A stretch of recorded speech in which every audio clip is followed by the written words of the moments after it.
get out of here with the lanes. We are all here trying to grow this thing. You need to be able to like switch into different lanes, wear all the hats, do whatever it takes, even if you haven't ever done it before. That's the hard part and the fun part about building early stage startup teams, is like finding people who can actually do that. Welcome to the Early Podcast, where we interview the best and the brightest who've built the world's most innovative companies. Hosted by me, Max Crowley.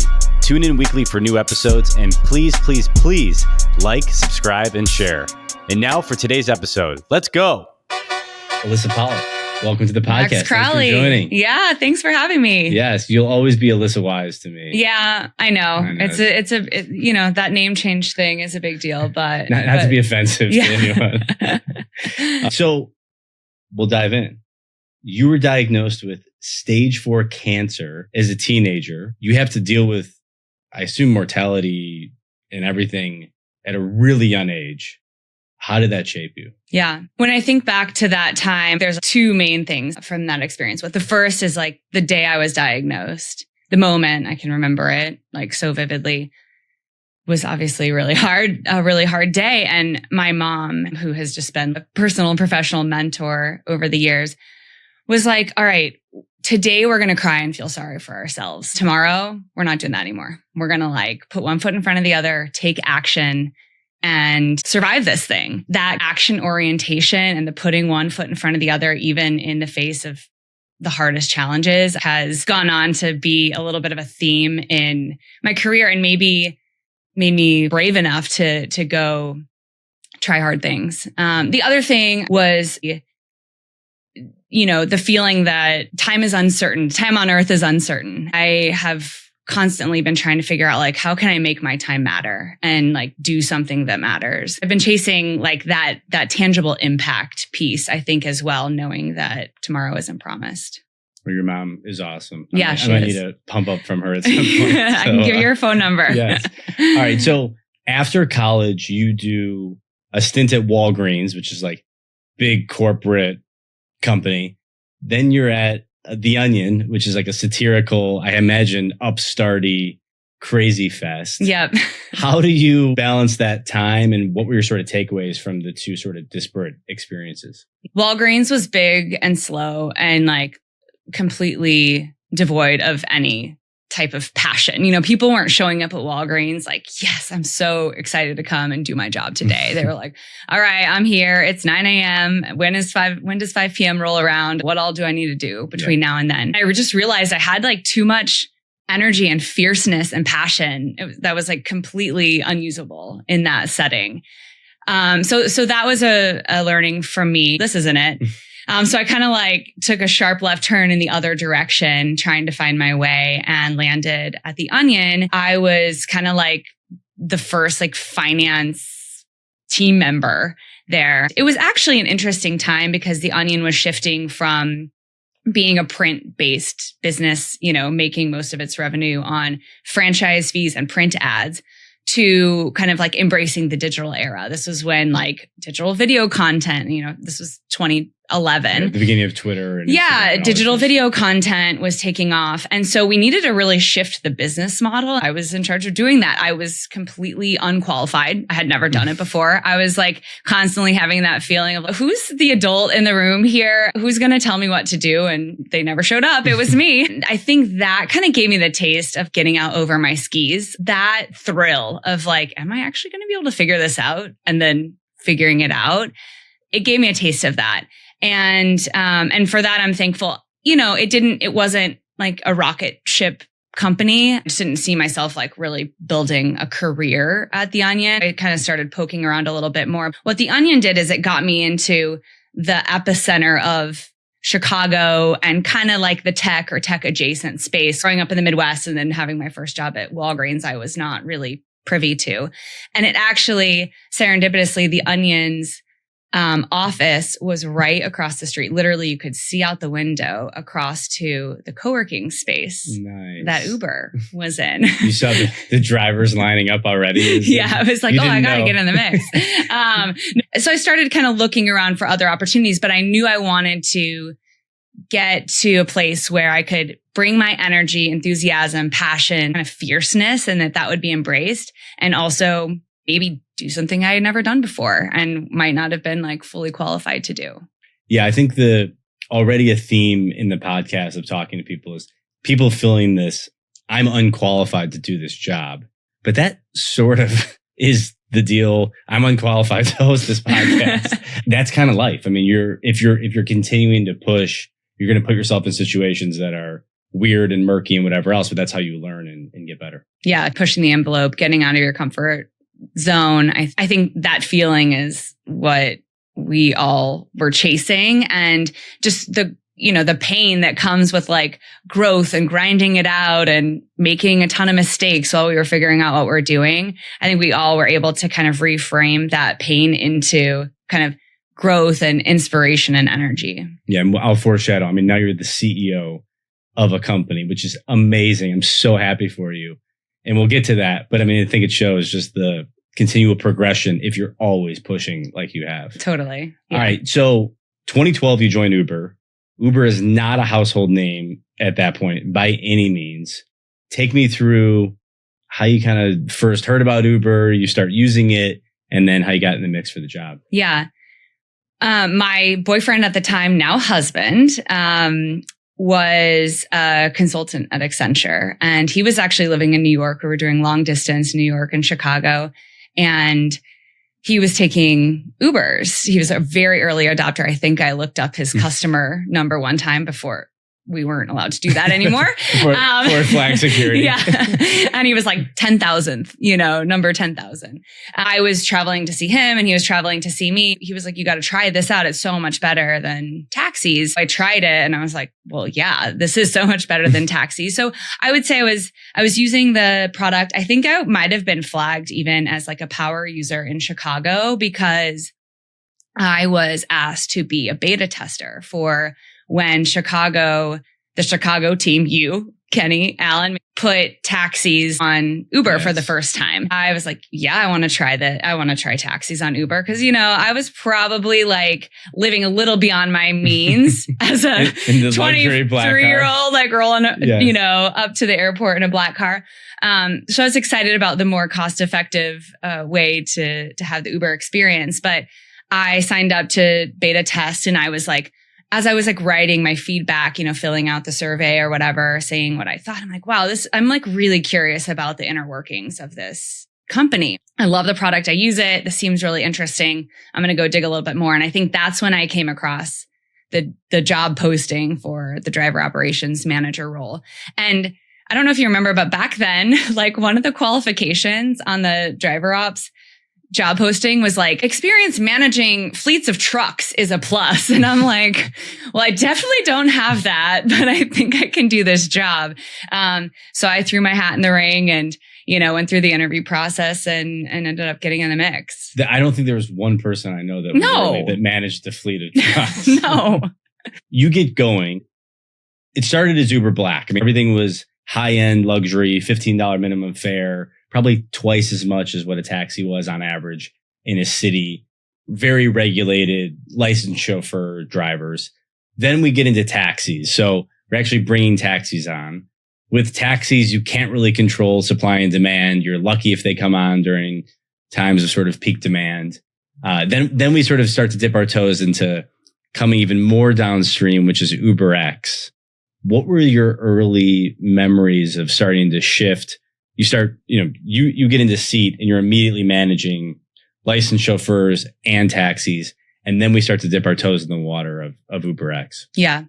With black cars, there was a finite amount of supply in Chicago, right? And we were like probably rounding the corner on having like 80 or 90% of licensed black car drivers on the platform before we dipped into peer-to-peer. It was kind of the long tail of drivers by that time. How do we get the last several drivers? And then we were also trying to get black car drivers to get more cars and put more drivers in cars. And that was how we were going to expand our supply base. We were trying to squeeze the last little bit of juice out of black car supply in Chicago. Then we opened the floodgates with peer-to-peer. Instead of figuring out how do we onboard the next 1 or 2 or 10 black car drivers, we needed to shift everything and figure out how do we onboard 10, 50, 100 UberX drivers. And so that need for like scaled operational processes like kind of flipped overnight. And that was what we were doing every week. We were like, all right, how do we get vehicle inspections? We were inspecting vehicles one by one, having them pull up outside the office. We're marching downstairs,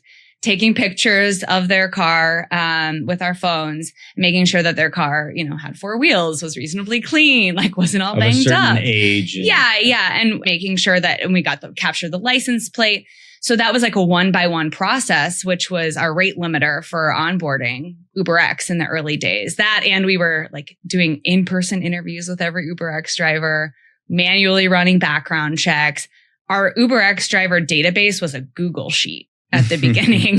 Like most processes in the company until like 2015. Yeah. But every week it was, what can we do to make this more efficient? Can we have the UberX driver take a video of their car and send it to us? We can do asynchronous review of these vehicles. All kinds of crazy ideas. Some of them worked, some of them didn't work, but it was all about 10xing that onboarding efficiency so that we could kind of harness this new, like, infinite supply base. Yeah, I mean, we had really smart people on the front lines managing drivers, aggressive goal of add as many drivers as possible, basically week to week, certainly growing week over week. But then people like you in the field coming up with just smart ways to say, all right, do a video, or what are, plug all the iPhones in at the same time and boot, load them all with the operating system or whatever we had to make them work with the driver app. But it was always this new process. And then how do you scale that across all the markets, which I think is some of the brilliance of the playbooking and the sharing of those learnings was some of the brilliance of the early operations teams. It was work harder and smarter. We were running like 3 in-person group onboarding sessions a day, every single day of the week, 7 days a week. And they would start at 8 a.m. and our last one would be at 9 p.m. at night. And because we needed to work around UberX driver schedules, right? Some of them were baristas during the day. And so when they got off work, we needed them to come in and do their onboarding class and quiz in person. And so it was just more is more. That was kind of the theme. It's like, yeah, we got to come up with these efficiency hacks and we just got to do more of everything. And that's kind of like when the early stage, like grind it out mentality, like run through walls to make this thing work. Like that was when it was happening. Yeah. I mean, your Friday night was you and Emily at Hubbard Inn, it sounds like. Yeah. The arc of the week was like Mondays and Tuesdays. It was like awareness, right? What drivers can we tell about Uber that didn't know about Uber last week? So we would walk the taxi and limo lots at O'Hare Airport with iPhones. Hey drivers, this is an iPhone. That was not a foregone conclusion back then. For sure. Like, this is a smartphone and it has this one app on it. And I'm going to give you this phone. And when the app beeps, go to the address where the little man with the hand is. Go to that address. And, we didn't have GPS in it. It was like they knew the city. They had to have enough knowledge to get there. Go to the address, pick the person up, take them to wherever they want to go, and their credit card will be charged. And it was just like what? What is this magic? You're going to actually pay me? Yeah. So Monday and Tuesday was like, okay, tell these people about it and get them interested. Wednesday, Thursday, Friday was all about like, okay, how can we onboard as many drivers as possible before the weekend hits? Because the weekend was when our demand spiked. And if we didn't have enough supply for the demand that Max and his team drummed up, we would hear about it. Yes. And then Friday, Saturday, Sunday, it was like hand-to-hand combat. I mean, Emily and I, the first couple driver operations managers, all the drivers had our personal cell phone numbers. And if their app was busted or they lost their phone, that had the Uber app on it, they would call us up and we would be like, all right, here's where we're at. We're at Hubbard Inn, maybe trying to have a drink and unwind after a long week. But nope, like a driver rolls up, we're reprogramming the phone, getting it hooked to their account, getting them back on the road so that we weren't missing out on that next trip that they could do. Yeah, it was a time where every single action you took really counted. And you go from a time with drivers where you're trying to convince them that this is a platform that they should use to, oh man, I'm so desperate. This is my money making tool. Please bring me back online. And for you guys, I mean, to have the hearts and the brains and everything else to get those those folks back on the system. I mean, that was everything in those early days. Totally. And yeah, and making sure they got paid and handling payment issues when those came up, driver support tickets. We had like thousands of tickets coming in each day. The big balance was always making sure we had enough time and focus to get new drivers on, but also making sure that we were supporting the existing driver base. And there was always that tension. How do I spend this next 30 minutes of my week? And it was sort of like, do both. Do it all. Do it all. Yeah. At that time, especially, you're really balancing what is sort of the written regulations of a municipality, of a city, to, hey, we kind of want to develop our own framework.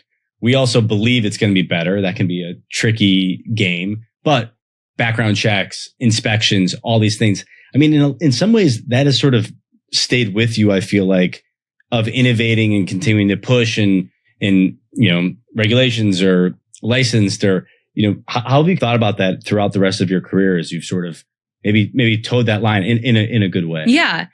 I think it really comes down to digging deeper. If you look at surface level, it's like, oh, well, rules are there for a reason. But then when you kind of dig deeper, it's like, sometimes rules are there because they meet the specific interests of a certain, constituent that has a lot of power or money. And that certainly was the case with kind of in the taxi industry. It was like these rules and regulations served one party, and that was like the incumbent taxi companies that had a monopoly on the city, transportation in the city, and also on the drivers. The thing that really stuck with me and that kind of gave us fuel to put one foot in front of the other through these regulatory battles was getting to know the drivers and talking to them.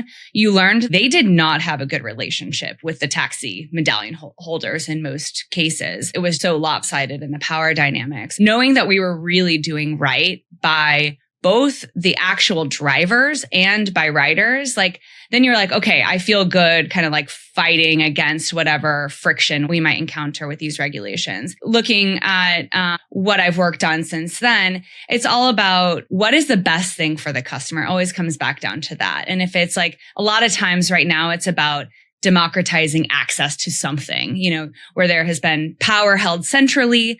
Do we still need that central body to hold all the power, or can we democratize access? So with what we're doing with Fello, it's really about elevating lived experience from peers, helping people who've lived through something difficult, like navigating a cancer diagnosis as a teenager, making their experience available and accessible to someone who might need that guidance as they're navigating this kind of like new uncharted territory. We're in kind of unregulated or pre-regulated space with Fello. We really believe that we're doing right by both the customer who needs more access to higher quality advice versus getting kind of sucked into internet rabbit holes, and by individuals who have this underutilized asset in their lived experience.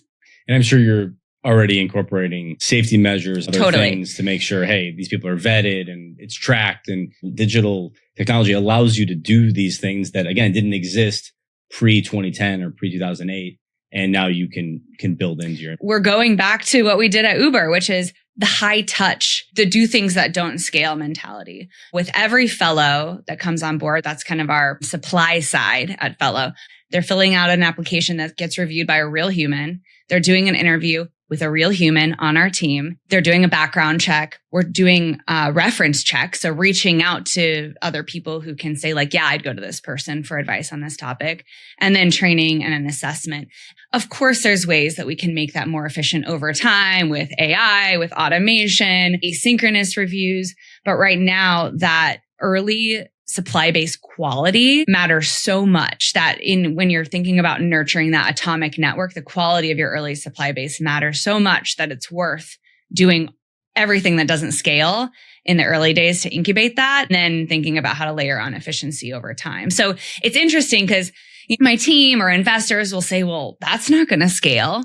And I'm like, I know, but I also know where we started at Uber, and I've been down this path before. I know there are so many levers that we have to pull and dials that we have to turn that we're going to be able to get this thing to scale. Like scaling the supply base in an efficient way or the onboarding process is not a concern because I've seen it before with drivers and then restaurants on Uber Eats. This is my first rodeo. I know how to kind of squeeze the air out of the process. I actually hate this process doesn't scale comment. I think it's totally asinine. You're lucky if you get to a place where you can scale where your that's processes. your problem. Right. Like, yeah. It's, right now, if I go into anywhere, I'm like, do you have Spotify? Which everyone looks at me cross-eyed and says yes. And then I'm like, subscribe to my podcast. Like every single one of those people is important to me. Yeah. If hopefully ends up being a big show, I won't be able to do that. But that's the point, is in the early days, you have to do everything possible to be high touch, learn. You're trying to find product market fit. You take in from everything that you do. Hopefully you get the benefit of being able to figure out, okay, now we need to get every driver off of our given iPhone and maybe, maybe have them use their own phone. Exactly. Yeah. All right. So another fun one from the early days. You worked with me, which is a disaster for you. But luckily we're still friends 10, 15 years later. The fun ones that stand out are the marketing stunts we were doing. They're kind of tests in some ways. We're sort of delivering new vehicle types or food we weren't doing before. There are some learnings from that. How much that ends up informing, who knows? But certainly they're fun experiments. They're great marketing stunts. Two of them that stand out that we worked together on are limos for Lollapalooza, which probably maybe was the end of the limo as a construct. We put limos on the system during Lollapalooza, which again was my idea and I thought it was going to be a good one, but whatever.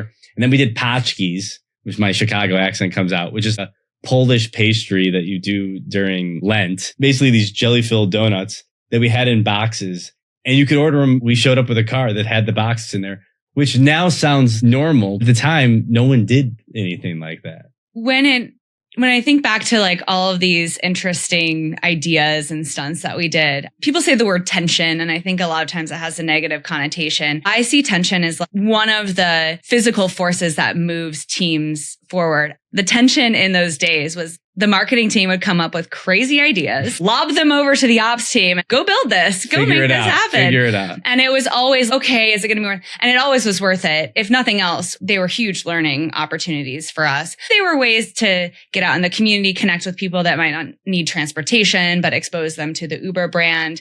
And they were always newsworthy too, which was a great way to continue to drive brand awareness. But yeah, the limos and Lollapalooza thing, I remember spending like 2 whole weeks, all day, every day, getting this was Max's mandate, get every single limo, stretch limo, white Escalade, limo, white limo, pink limo, every single limo in Chicago needs to be on the Uber platform to be ordered by Lollapalooza goers. We did it, and busted our asses in the process. Got them all on, and we're like, all right, let's light it up. Back in the day, the Uber app was like the slider at the bottom, and you could slide between taxi, UberX, black car, and then limo was like the next button over that would pop up during Lollapalooza. Limo or something. And like, unfortunately, not many people were sliding the slider all the way over to limo.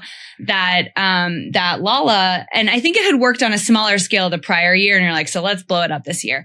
So we're like, wow, we paid all these limo drivers, we prepay them or incentivize them. We're like, what could we do to at least keep them busy? Because right now they're just like sitting around twiddling their thumbs while people are not taking limos to Lollapalooza. We had this technology on the back end that allowed us to what was called cross dispatch. You could say, all right, make limos available to anyone who orders regular Uber Black or Uber Taxi or UberX. Well, we're supply constrained on these cheaper options during Lala. Let's just make limos available so that they could actually just do some rides and supplement the supply constraints that we had on UberX. We did that, and people were not happy. We had one person write in, newsflash, when you order an UberX to take to a dentist appointment, when a pink stretched limo shows up, it is not a moment of surprise and delight. I mean, maybe for some people it would be, but this person, it was not. I'm just trying to go to the dentist today and a pink stretched limo shows up. What the heck? Lessons learned. Again, the big swings were totally worth it. And it was always about putting something out there, seeing what stuck, learning, iterating, and doing it better the next time. It's a careful balance, but I think you need to also have the humility. Hopefully I have a little bit, which is to be able to say, hey, we tried something. Thanks for busting your asses to get all these limos on. It didn't work. Why didn't it work? Okay, let's all take note of that. Let's inform the next time we do this. And then build a culture that people still feel like, hey, let's try the next thing. And even if that one won't work out. But it was always iterative in that way. And that was some of the magic of the culture that's hard to replicate, where people were down to say, yeah, hey, even if this doesn't work, let's try it and let's see if we can. Yeah, I mean, the fact that you could literally just like fall flat on your face with something that you tried, as long as you had some like playbook or learnings you could write up about it, it was considered a win when everything netted out. That was really like a special part of the culture. All right. So then you shift into the Uber everything team, or whatever we sort of called it at the time.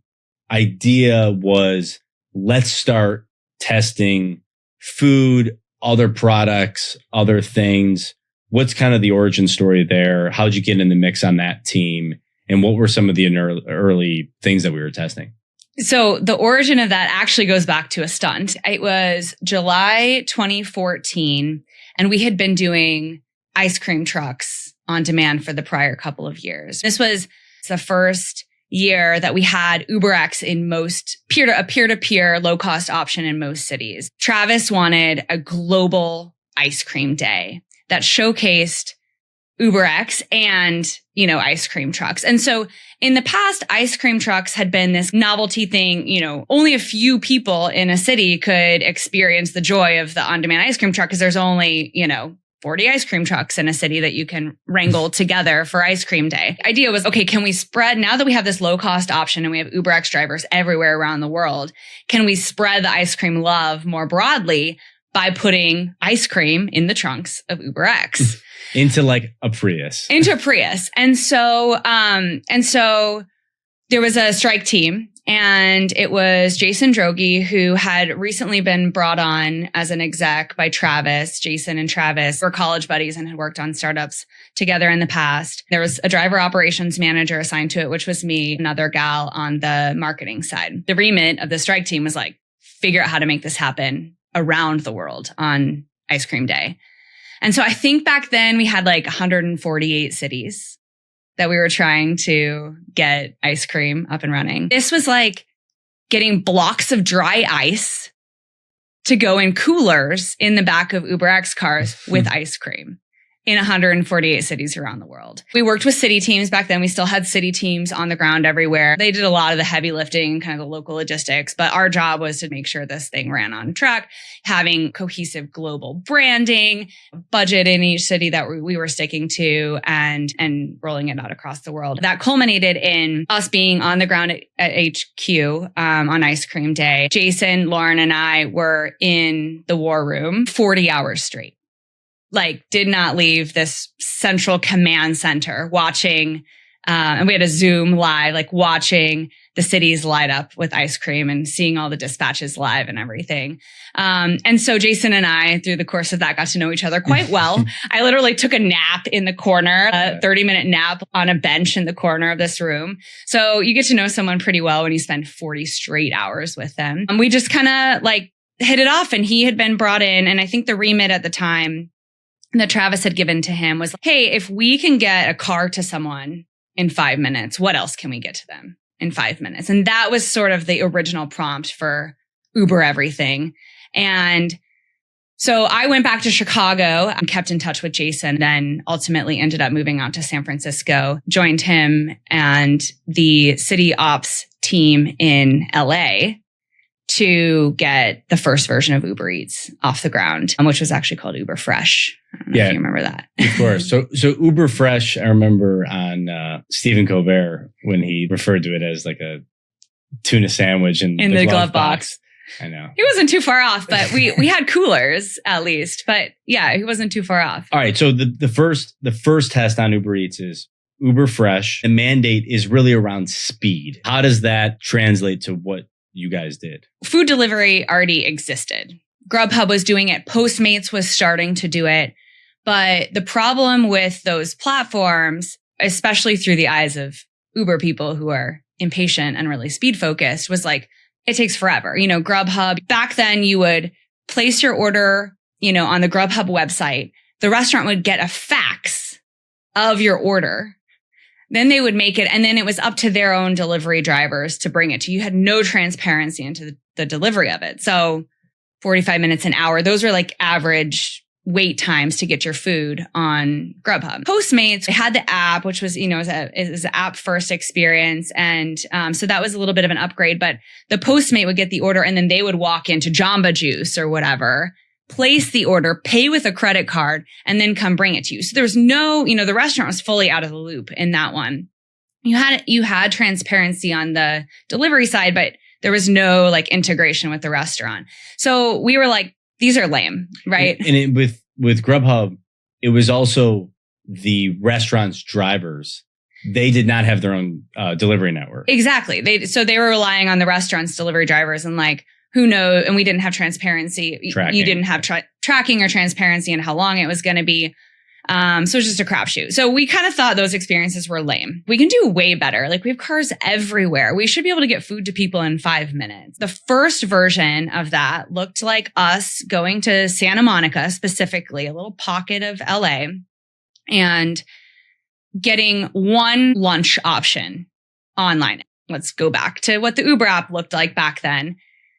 There was a little slider at the bottom. And in Santa Monica, from 11 a.m. to 2 p.m., a little fork showed up on the far right of the slider. In the app, you could slide over to the fork.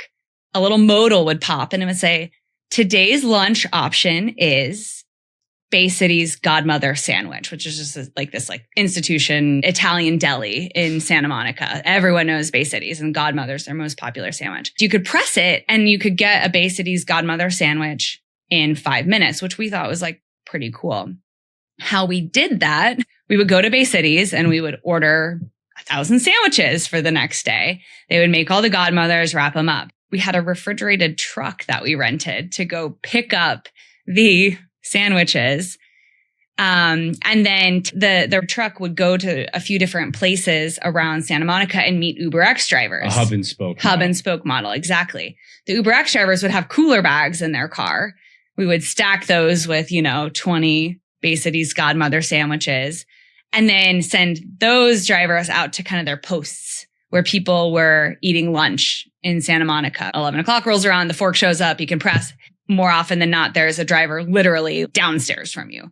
We thought this was pretty cool. We had a few very enthusiastic power users, people that would use it every day, because 5 minutes lunch delivered to me. And we were curating the best options in Santa Monica. The problem was we didn't have product market fit. It just wasn't a fit for most people. It took us about a year and we launched in a dozen more cities with this model. I just think about the reefer trucks, the insulated bags that went into that. We were pretty stubborn about this working because we just thought speed is our secret sauce here. About a year into it, we're maybe we should ask our customers, why aren't they using us every week, every day? Why aren't we seeing this kind of negative churn that we had come to see and love and be addicted to on the ride side? Why aren't we seeing that on Uber Fresh? People were telling us it's because you don't have enough selection, right? Maybe there's one thing that I like that you offer each week. And we, through the course of the year, we expanded. At our maximum, we would have 4 options on, but still people were well, if I'm ordering for a group at my office, that doesn't always suit our needs, or I want to be able to make modification. I'm willing to trade speed for selection. Customers told us that a few times before we finally actually listened. And so that was when we kind of pivoted the model. About a year in, all right, let's figure out what it looks like to have selection on Eats. What that ended up looking like was building a separate app that could handle full restaurant listings and menus and all of that. Still leveraging our very liquid transportation network in UberX drivers. We were also then able to onboard drivers or cyclists actually for the first time as couriers for food delivery.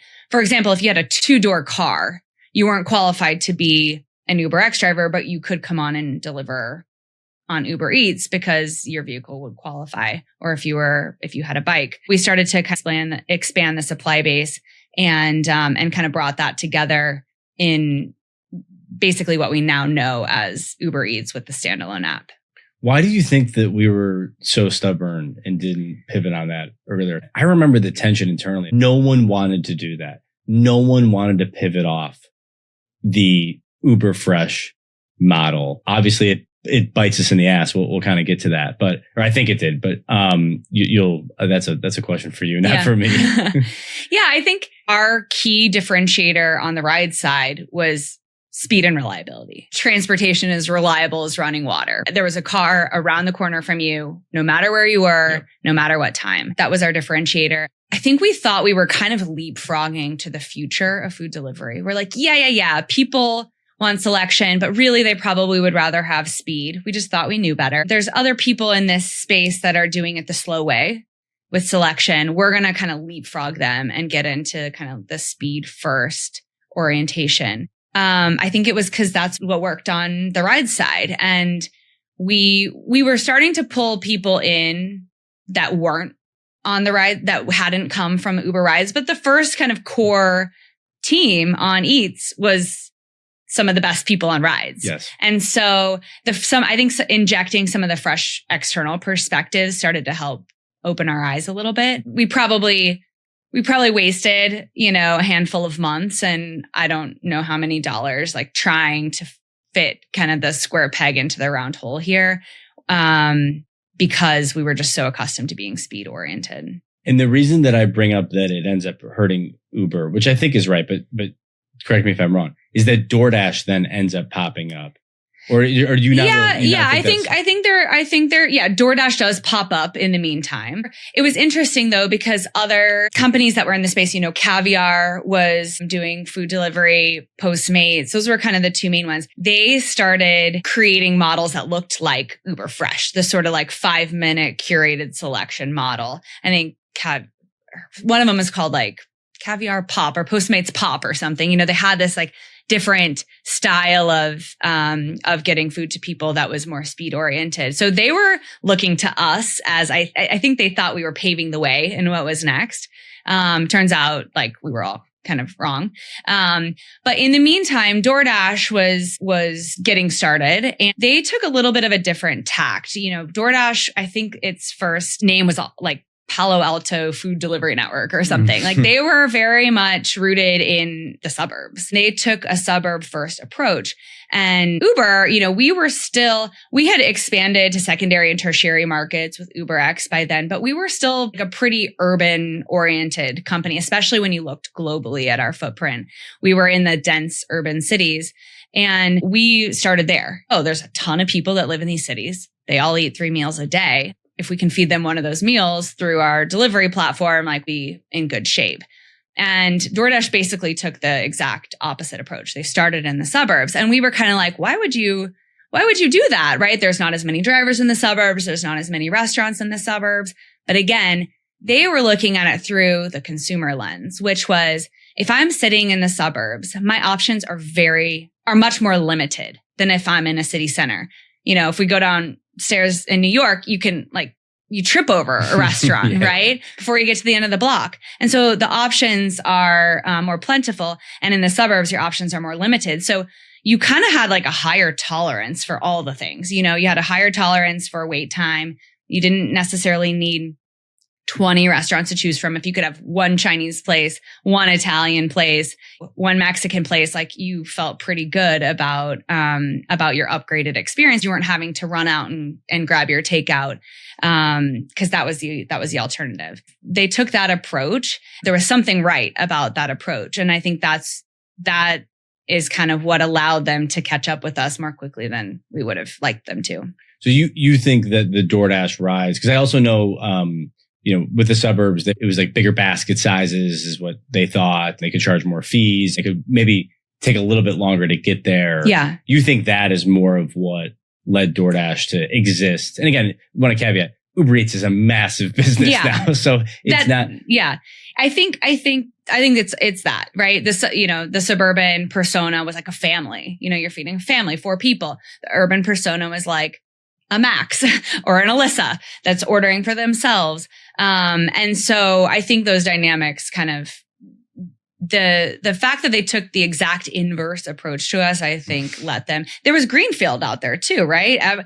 Us, Caviar, Postmates, whatever, we were all kind of like fighting over these urban centers and they kind of took the greenfield of the suburbs.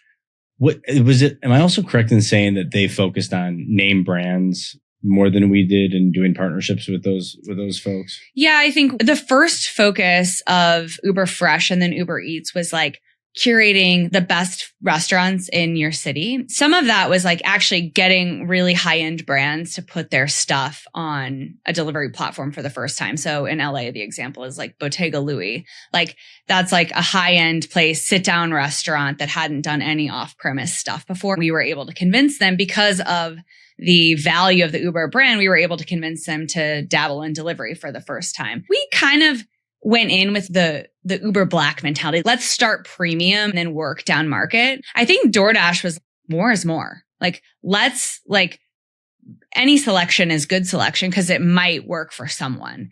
And I think we were being a little bit precious about like what restaurants were on our platform at the beginning. And we were a little bit later to the game getting some of the national chains on board that maybe you or I wouldn't be super excited to order from, but the average person or the average family would be. How do you then think about you have a massively successful Uber rides business. You then try to launch a secondary business. All the things that you talked about, the learnings from the first business don't even necessarily translate to the second business. How do you think about that company has product market fit on one thing, then they're trying to do a whole new thing? What are your kind of takeaways for how people can do that? That was the fun of it for me. Basically building from scratch again. There was always this ongoing debate about how much value we got from being able to build on top of the Uber platform or within the Uber ecosystem or with the Uber safety net. And it certainly did feel a little bit de-risked for that reason. It was sort of like, okay, if this doesn't work out, I can go work on rides again. But we were having to justify our existence and investment. I mean, we were having to go to Travis and almost fundraise internally and say, all right, here's sort of the investment we're going to need from the company to get to the next level. And here's what this pivot into the app is going to look like. And I think it was, I think we probably started out overestimating the value that we would get from building on top of the Uber platform. We kind of ran into the innovator's dilemma a little bit where rides was so successful that it was really hard to get someone's like partial time or attention to focus on Eats. So we kind of carved ourselves out and we were in a little bit of a bubble. We had dedicated engineers. We had like dedicated marketing teams. And I think that ended up serving us really well for a lot of different reasons, and allowed us to be really hyper-focused and single-threaded on food delivery and what the customer needed. Restaurants was a whole new type of customer. You know, Uber was very much a D2C company, right? We hadn't gotten into we started dabbling a little bit in the enterprise sales stuff with Uber for Business, but Uber didn't have a sales team. We didn't know what like selling into a business looked like. As the first person on Eats that did that, I had no clue what I was doing. Walking into a restaurant being like, here's a contract. Do you want to sign it? And then wanting to negotiate. And I'm like, wait, negotiate? Like, we don't do that with customers. Like, what am I supposed to do here? We had to build that B2B motion up in Uber Eats, take on this kind of third side of the marketplace. I think that Jason did a really good job of siloing us off in all the right places and then allowing us, encouraging us to tap into some of the things like, the legal team. Like we just leveraged that from the core business. I think we had to go function by function and figure out, okay, which of these is going to be best served if it's singularly focused on Eats, and what can we leverage that, can kind of share attention between rides and Eats. Why do you think grocery hasn't been more of a success for both DoorDash and Uber Eats? I mean, Instacart kind of owns that part of the market. They've even now done a partnership with Uber Eats. I guess I'm more surprised that there hasn't been more overlap between those apps. Yeah. To be honest, haven't thought super hard about it. I'm an Instacart power user. So I'm like really glad it exists and I love everything about it. I mean, I do have some notes for the product team that I try to send every once in a while, but grocery is like a little bit more of a planful experience. You're planning your meal. There's maybe like a spouse or family members involved. I think the experience is a little bit different. The shopper part of it is like a whole new thing. And really, in my own experience as an Instacart customer, the shopper makes or breaks the experience. Like, are they working hard to like actually find the things that you want? Are they going to message you if they need to make a substitution? So that's a whole new type of gig worker to get in the mix. And it's hard. And Instacart's kind of figured it out. So I don't know. As I was leaving Uber was when we were starting to get a little bit more serious about exploring grocery, alcohol, like getting outside of just restaurants for food delivery. I think Instacart does a pretty good job. And so where's the problem that we could actually solve? Yeah, it's just wild as you break it down that Uber rides to Uber Eats to then maybe even grocery delivery. They're really disparate, very distinct kind of business lines. You have to really start from scratch. There's actually less overlap than you would think there is, other than someone ultimately delivers it to you. The big thing on Uber Eats that was a really interesting kind of eye-opening thing is an Uber ride is kind of a commodity, right? Does the car get me from A to B? Like, yes, safely, great. Do I care if the car is red or blue or SUV or a sedan? No. Like, but that selection layer on Eats was the thing that kind of like came and surprised us, right? Like how complex it is to integrate selection into your product in a way that makes it easy for people to find something that they want, but not, you want a lot of selection, but you don't want people to have the friction that comes with like scrolling through a million restaurants. We got really good with that on Eats, but it took a while because it wasn't in our DNA, because we were like, oh, an Uber ride is an Uber ride is an Uber ride. If the ETA is shorter, that's better. But, figuring out like, do we have good coverage on hamburgers? Do we have good coverage on salads? Like, where are we missing selection coverage? And what is keeping people from placing an order? One thing that we did that I think is pretty cool and that people usually are interested in is we were obsessive about our version of, so on Rides, a 0 was when you opened the Rides app and you didn't see any cars available. You couldn't get matched with a car. Our version of a 0 on Eats was if you put a search term in the search bar and we didn't pop any results. What we would do is we would obsessively monitor those search terms. What are people looking for that we don't have? Sometimes it was brand names. Sometimes it was just ice cream. For the brand names, we actually used that to inform our sales process. We would go to Katz's Deli and say, look, you had 1,000 people searching for Katz's Deli on Uber Eats last month, and they came up short. Let's get you on the platform. That kind of greased the wheels on the sales cycle. That was just a new dynamic that we weren't accustomed to monitoring for the ride side. Well, Uber Eats is a massive business with millions and millions of people using it. And I know for certain that it would not exist like it does without you. So, unbelievable job on all that. All right. So maybe if you can sort of encapsulate, what are your couple of learnings from working at a crazy fast growing company like Uber? Yeah, there's two things, and they're things that I've tried to weave into my life more generally, and especially as I've kind of built companies and teams since Uber. And one is expect the unexpected. You just have no idea what's going to happen. Competitors will come out of the blue. A new risk will present itself that you hadn't thought of. Something on the positive, like something will take off like wildfire that you didn't expect. And a lot of times that's exciting at first. And then like, what do we do? The only constant is change, and just figuring out how to enjoy that. I think the people who struggled at Uber, who struggle in early stage companies, are the people who are like trying to have a really tight grip on everything. And you got to just like loosen the grip and know there's just going to be things that are unexpected, things that change. You got to be able to kind of like bob and weave and react accordingly. The second thing kind of goes back to just like, what can I individually do today to make this business grow or be better? And I call it the adopt a problem mentality. And I make sure that anyone who's joining any of my teams knows that this is the expectation, that if you stumble upon a problem or an opportunity and you're looking around thinking, I wonder who should solve this problem. Like the answer is most definitely you. Like that is the answer. And that's like the early stage mentality. It can't be, well, I'm marketing and this is my job, so I'm going to go find the person who does this. It's like, no, I'm going to take ownership of this problem. Yeah, I might need to like loop someone in to help me think about how to solve this from their perspective, but I'm going to take the ownership of solving this problem.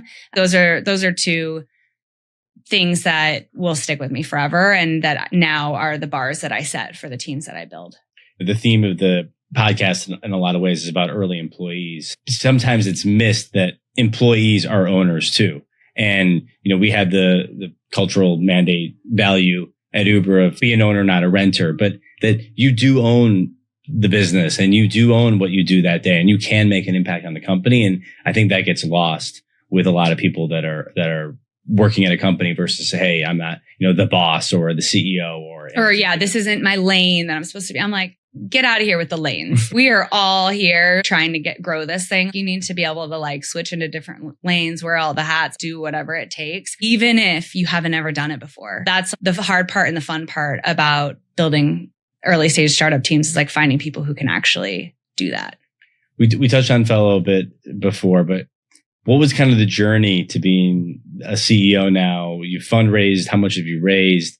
Really wild to watch you, probably looking for, there's also a theme in the podcast, people kind of looking for the high post Uber. I know you've advised companies, you've invested, you've helped incubate things, you've worked at companies. Now you're the CEO of a really fast growing startup. What's that journey been like? Yeah, I think in all my roles, I kept getting kind of closer and closer to the person in charge. I've been surrounded by amazing people and over the years, just feel like I kind of have amassed all the different skills to put in my little toolkit to take my stab at it. When I think about kind of chasing the Uber high, what did I love about Uber? And I think a lot of people think about the pinnacle, the success, that IPO day or, whatever the peak valuation that Uber had as being the thing that you're chasing. And I think for me, it's chasing that feeling of the 7 days a week, the onboarding the drivers one by one, the building with people who are awesome. That's what I'm chasing. And I think that stepping in as CEO, there's a lot of awesome opportunities that present themselves in this role. But the thing that gets me most excited is building another team that's super close, collaborative, fierce, passionate, has the do whatever it takes mentality. So that's kind of what I'm focused on at Fello. Fello is an app that connects you with someone who's overcome a challenge that you might be facing. It's a peer-to-peer marketplace. We're still in the very early days of grinding it out. And I literally ask myself every day, okay, what can I do to get one more check-in? Our check-ins are our version of trips, of rides. What can I do to get one more check-in on our platform today? And that comes with I'll reach out to customers directly. Hey, saw you did a check-in last week. How did it go? Do you want to chat with that fellow again? Or could we help you find a different one to try? So rolling our sleeves up and not having any task too big or small to make it work is sort of the place we're at right now. And I know you don't want to be pigeonholed as anything, but you are also a working mom, 2 kids. What is that like now being the CEO of a company plus that? How do you balance everything? It's so hard. And I'm so tired and I drink way too much coffee. But it's also so rewarding. And I will say, one of the things that I've found since Uber is I've really wanted to work on products or at companies that I use and that I want to have exist in the world, because that is just fuel for my fire.